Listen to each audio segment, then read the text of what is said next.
বিশ্বকাপ ফুটবল 2022 কাতার আসরে সৌদি আরবের মতো মাঝারি মানের দলের কাছে হেরে বিশ্বকাপ শুরু করা আর্জেন্টিনাকে এবারও একই রকম স্বাদ দিতে চায় আলজেরিয়া।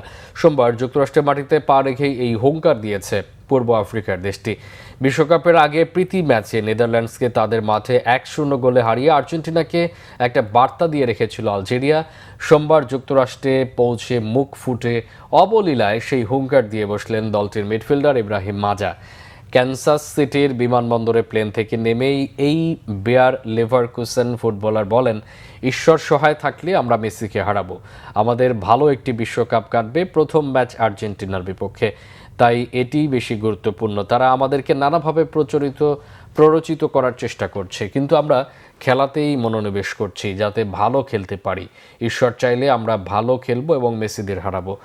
কনসাসে বেস ক্যাম্প করা আলজেরিয়া দলের প্রাণভোমরা ম্যানচেস্টার সিটির সাবেক ফুটবলার রিয়াদ মাহরেজ আর্জেন্টিনা সম্পর্কে বলেন, আমরা এই ম্যাচটিকে অন্য সাধারণ ম্যাচের মতোই ভাবছি। আমাদের হাতে 1 সপ্তাহ সময় আছে প্রস্তুতি নেওয়ার, আমরা তার আগেই প্রস্তুত।